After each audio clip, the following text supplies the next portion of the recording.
इस्लामाबाद वार्ता के दौरान यूएस ने दबाव डाला था। ईरान के सामने 20 सालों के लिए यूरेनियम संवर्धन रोकने की शर्त रखी गई थी। ईरान ने समय सीमा कम करने की मांग की थी। ईरान 5 सालों के लिए रोक पर सहमत था। जैसे कि मनीष बता रहे थे, यूरेनियम संवर्धन के मुद्दे पर बातचीत फेल हो गई। इस्लामाबाद में बैठक के दौरान इस मुद्दे पर बात की गई। 20 साल की बात कर रहा था अमेरिका, लेकिन इस समय को कम करने के लिए ईरान ने मांग की और 5 साल की बात कही।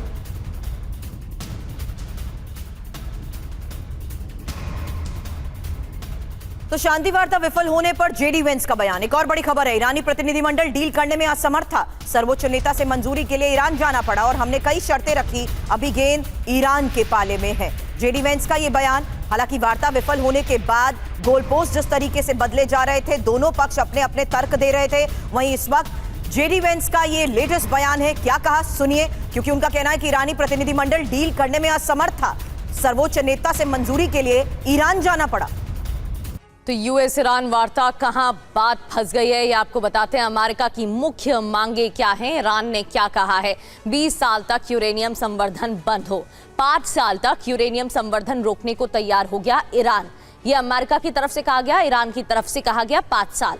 सभी प्रमुख संवर्धन सुविधाओं को तोड़ा जाए, संवर्धन के अधिकार को मान्यता मिले, ये ईरान की तरफ से इस दौरान कहा गया। संवर्धित यूरेनियम ईरान से बाहर भेजना ही होगा, अमेरिका की तरफ से ये बात रखी गई। तो ईरान ने कहा कि ये शर्त ईरान को मंजूर ही नहीं है। ईरान ने इस शर्त में इस समय को कम करने की मांग की। अमेरिका ने कहा प्रॉक्सी गुड्स को फंडिंग बंद करे ईरान। अमेरिका इजराइल के हमले पूरी तरह से बंद होने चाहिए, ये ईरान ने मांग की। स्ट्रेट ऑफ हॉर्मुज को पूरी तरह खोल दें। अमेरिका की मुख्य मांगों में ये मांग शामिल है। हॉर्मुज पर नियंत्रण और टोल का अधिकार हमारा है, ये ईरान की तरफ से इस दौरान कहा गया था। और एक और बड़ी खबर का रुख कर लेते हैं। हॉर्मुज पर नियंत्रण और टोल अधिकार की बात ईरान की तरफ से कही गई। हॉर्मुज पर नाकाबंदी से भड़का ईरान। हॉर्मुज पर नाकाबंदी को लेकर ईरान भड़क गया। अब्बास अराक्ची ने इसको लेकर चेतावनी दी है। ईरान के विदेश मंत्री अराक्ची ने चेतावनी देते हुए कहा ट्रंप यहां भी असफल ही होंगे। तो ऐसे कदम घातक परिणाम दे सकते हैं।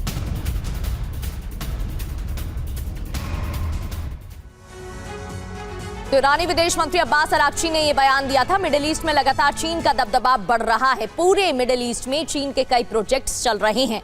अब हॉर्मुज के बंद होने से चीन के इन प्रोजेक्ट्स को भारी नुकसान होने की संभावना है। ग्राफिक्स के जरिए आपको बताते हैं कि चाइना ने कहां कितना निवेश और निर्माण कार्य किया है, जिसको लेकर नाराजगी है और हॉर्मुज बंद होने से उन पर क्या असर होगा।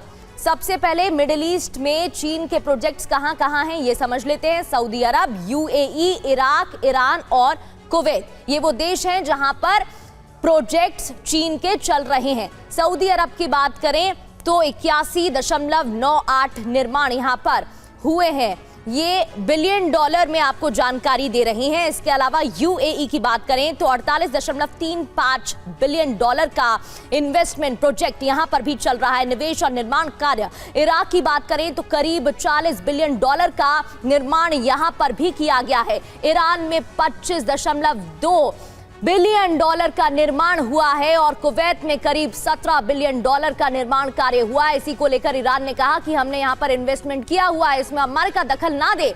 इजराइल में करीब 15.64 बिलियन डॉलर का, कुवैत की बात करें तो वहां पर भी, और कतर में 15.58 बिलियन डॉलर का निर्माण हुआ है। ओमान में 10 बिलियन डॉलर, जॉर्डन में 7.5 बिलियन डॉलर और इसके अलावा भी कई ऐसे देश, सीरिया में 4 बिलियन डॉलर का निर्माण कार्य हुआ है, जिसको लेकर चीन की तरफ से नाराजगी जताई गई। अमेरिका से दखल देने के लिए मना किया गया। अब यहां चीन कैसे फंसा? ईरान से 80% तेल खरीदता है चाइना। इसके अलावा हॉर्मुज के रास्ते 40 से 50% तेल आपूर्ति भी होती है। 30% गैस भी हॉर्मुज के जरिए ही पहुंचती है, इसलिए होगा भारी नुकसान। चीन का नुकसान कैसे है? हॉर्मुज बंद रहा तो तेल गैस आपूर्ति बाधित हो जाएगी, क्योंकि यहीं से आपूर्ति होती है। क्या ईरान के जरिए चीन पर निशाना साध रहे हैं डोनाल्ड ट्रंप? इसके साथ ये बड़ा सवाल उठ रहा है, क्या हॉर्मुज में यूएस एक्शन के खिलाफ चीन खड़ा होगा? क्या इस एक्शन के बाद चीन खुलकर सामने आएगा? ये भी देखने वाली बात है। वहीं सीज फायर का ब्रिटिश पीएम ने स्वागत किया है। ये शांति टिकाऊ नहीं है। इलाके में तनाव अभी भी बना हुआ है।